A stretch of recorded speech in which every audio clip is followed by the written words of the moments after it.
মসজিদে জিরার কি, তার বৈশিষ্ট্য কি, আল্লাহ তাআলা কোরআন মাজিদে উল্লেখ করেছেন। সেই বৈশিষ্ট্যের সাথে আহলে হাদিসের মসজিদের সাথে কোনো মিল আছে কিনা আমরা এটা মিলাই দেখি। আল্লাহ তাআলা সূরা তাওবার 117 নম্বর আয়াতে বলছেন, ওয়াল্লাযীনা ইত্তাখাযু মাসজিদান দিরারা, যারা রাগ করে, গোসা হয়ে, ক্ষিপ্ত হয়ে মসজিদ নির্মাণ করে। জিরার মানে হলো জিদ, জিদের কারণে আপনার সাথে আমার ঝগড়া লাগছে, তোর মসজিদে বেটা আমুই না, যা আমি নিজে মসজিদ এটা বানাইলুম। এটাকে কি বলা হয়? জিদের মসজিদ। যারা জিদ করে মসজিদ নির্মাণ করে। এরপর 2, অকুফরন, কুফরি প্রতিষ্ঠা, কুফরি প্রচার করার জন্য মসজিদ নির্মাণ করে। 2টা বৈশিষ্ট্য। 3 নম্বর, আত-তাফরীকুম বাইনাল মুমিনিন, মুমিনদের মধ্যে ভাগ করার জন্য, বিভেদ সৃষ্টি করার জন্য মসজিদ নির্মাণ করে। 3। 4 নম্বর, ওয়া ইরসাদাল লিমান হারাবাল্লাহ ওয়া রাসূলাহ, যে ব্যক্তি আল্লাহর বিরুদ্ধে যুদ্ধ করে, যারা আল্লাহর রাসূলের বিরুদ্ধে যুদ্ধ করে, তাদের জন্য মসজিদটাকে ঘাঁটি হিসেবে বানায়। ইসলামের বিরুদ্ধে যুদ্ধ করো, তোমাদেরকে জায়গা করে দিলাম। তাহলে মসজিদটাকে যারা ইসলামের বিরুদ্ধে, কোরআনের বিরুদ্ধে, হাদিসের বিরুদ্ধে ঘাঁটি বানায়, ওটা হলো মসজিদে জিরার।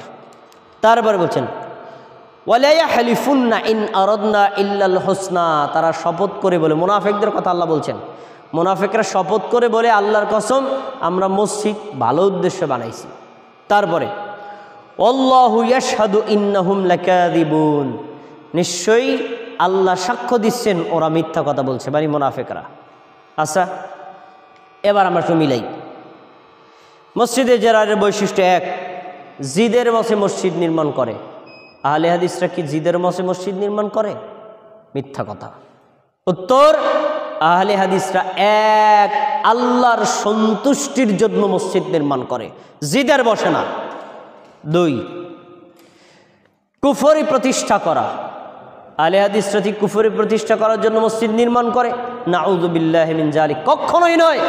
বরং আহলে হাদিসরা কুফর, শিরিক, বেদাত এবং নিফাক এগুলোর বিরুদ্ধে যুদ্ধ ঘোষণা করেই মূলত মসজিদ নির্মাণ করে। কুফর সমাজ থেকে উঠে যাক, বেদাত সমাজ থেকে উঠে যাক, নিফাক সমাজ থেকে উঠে যাক, এটাই তারা চায়। শিরিক সমাজ থেকে উঠে যাক, এর জন্যই তারা মসজিদ নির্মাণ করে। অতএব মসজিদে জিরার কখনো আহলে হাদিস মসজিদ হতে পারে না।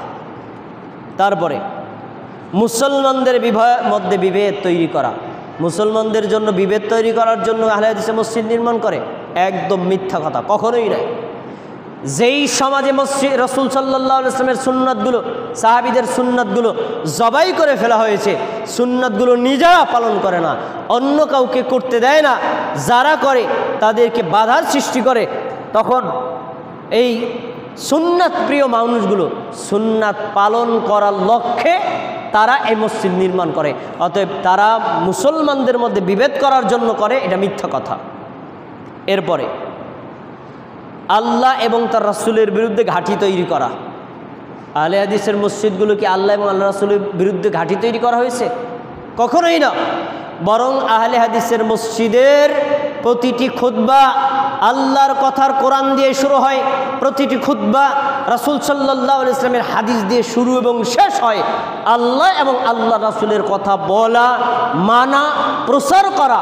অতএব আল্লাহ এবং আল্লাহ রাসূলের পক্ষের ঘাঁটি হলো আহলে হাদিস মসজিদ। তাহলে এই মসজিদে জিরার হয় কিভাবে? তাদের দাবিটা মিথ্যা। এবার আসুন, মুনাফিক কর্তৃক মসজিদ নির্মাণ করা। আহলে হাদিসরা কি মুনাফিক?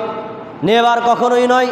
বরং আহলে হাদিসরা এই সমাজের 1 নম্বর খাঁটি মুসলিম, যারা চায় আল্লাহ রাসূল যেভাবে ইসলাম পালন করেছেন তারা সেভাবে ইসলাম পালন করবে, খোলাফায়ে রাশিদিন যেভাবে ইসলাম পালন করেছেন তারা সেভাবে ইসলাম পালন করবে, সাহাবায়ে কেরাম ইসলাম যেভাবে বুঝেছেন, মেনেছেন, পালন করেছেন, করতে বলেছেন, তারা সেইভাবে কিয়ামত পর্যন্ত আগত সকল মুসলমানদেরকে সেই পদ্ধতিতেই ইসলাম পালন করার জন্য আহ্বান করে।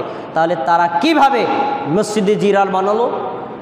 অতএব যেই মিথ্যুক মুফতিগুলো, আধা পারা গাধাগুলো আহলে হাদিস মসজিদগুলোকে মসজিদে জেরার বলে, তাদের এই ব্যাখ্যা হলো ভ্রান্ত ব্যাখ্যা এবং ইসলামের বিরুদ্ধে যুদ্ধের শামিল। মসজিদে জেরার যদি হয় তাদের নিজেদের মসজিদে হবে। কেন?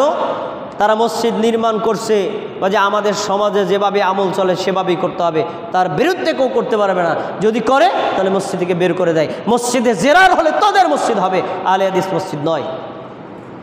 অতএব যারা আহলে হাদিস মসজিদগুলোকে মসজিদে জেরার বলে ফতোয়া দেয়, তাদের এই ফতোয়া হলো ভ্রান্ত ফতোয়া। আর এই মুফতিগুলো হলো মিথ্যুক মুফতি, তাদের উপর আল্লাহর গজব বর্ষিত হবে।